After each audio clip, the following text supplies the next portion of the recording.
Hello everyone, আসসালামু আলাইকুম। কেমন আছেন সবাই? চলে আসলাম নতুন আরেকটা নতুন ব্লগ নিয়ে, দূরে এবং কাছের।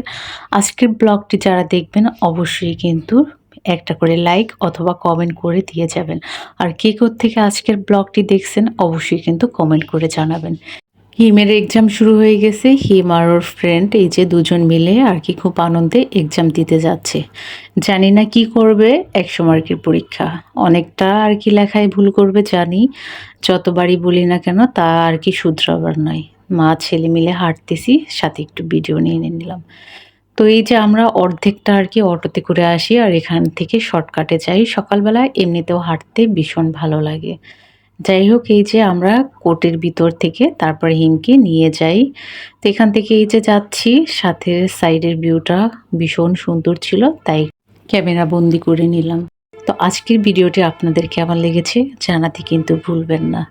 তো কথা বলতে বলতে একদমই চলে আসলাম স্কুলের কাছাকাছি। এই যে এবার আজকে এক্সাম দেখে প্রথম দিনের জন্য কিন্তু সবাইকে একটু ভিতরে যেতে অ্যালাউ করছে।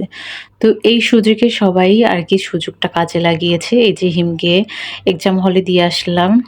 তো দিয়ে একটু সময় দাঁড়িয়ে ওরকে বুঝিয়ে তারপরে এই যে বের হয়ে যাব। তো এখানে কিছু সময় দাঁড়িয়ে থেকে তারপরে এই যে এবার নিচে চলে যাচ্ছি, কারণ আর কিছুক্ষণ পরই ম্যাম চলে আসবে। তো একদম সোজা বাসায় চলে আসছি, কারণ এক্সাম ২ ঘন্টা টাইম, ওর বাবা গিয়ে নিয়ে আসবে। বাসায় এসে সোজা কাজে লেগে পড়ছি।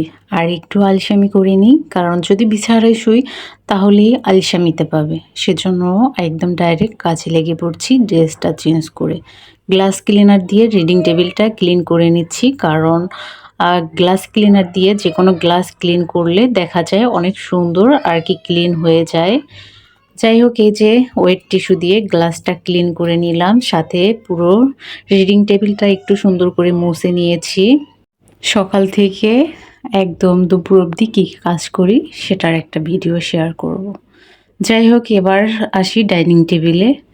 তো ডাইনিং টেবিলটা দেখা যায় একদিন দুদিন পর পরে আমি এভাবে করে উপরের পলিটা সুন্দর করে ধুয়ে নিই, তাতে নতুনের মতো চকচকে থাকে। এই যে সাবান দিয়ে সুন্দর করে মুছে একটা শুকনো ন্যাকড়া দিয়ে এই যে সাবানটা সরিয়ে তারপর আবার দেখা যায় আমি ন্যাকড়াটা ভালোভাবে ধুয়ে তারপরে এই যে মুছে নিয়েছি। বেশ দেখতে চকচকে লাগছে, নিজের কাছেও একটা স্বস্তি যেন। একটু পরিষ্কার পরিচ্ছন্ন নিজের কাছে ভালো লাগে। তো সব সময় চেষ্টা করি, বাকিটা হলো বাচ্চাদের উপর ডিপেন্ড করে। যাই হোক, এবার চলে আসলাম বারান্দায়। বারান্দায় এসেই দেখাচ্ছি আমার এই যে ফুলগুলো। জুঁই ফুলগুলো এত সুন্দর করে ফুটে আছে, পুরো গাছ যেন সাদা হয়ে আছে। আর এত সুন্দর ফ্লেভার আসতেছে, বারান্দায় গেলেই যেন নাকের ভিতর গন্ধটা চলে যাচ্ছে। এই হলো আমার ছোট একটা বারান্দা, আমার খুবই পছন্দের একটা জায়গা। যাই হোক, বারান্দাটা ক্লিন করে নিচ্ছি। এখানে দেখা যায় একটু ঝাড়ু বেশিই দিতে হয়, কারণ পাখি খাবার ফেলে, তার জন্য দেখা যায় প্রতিদিন কয়েকবারই ঝাড়ু দিতে হয়।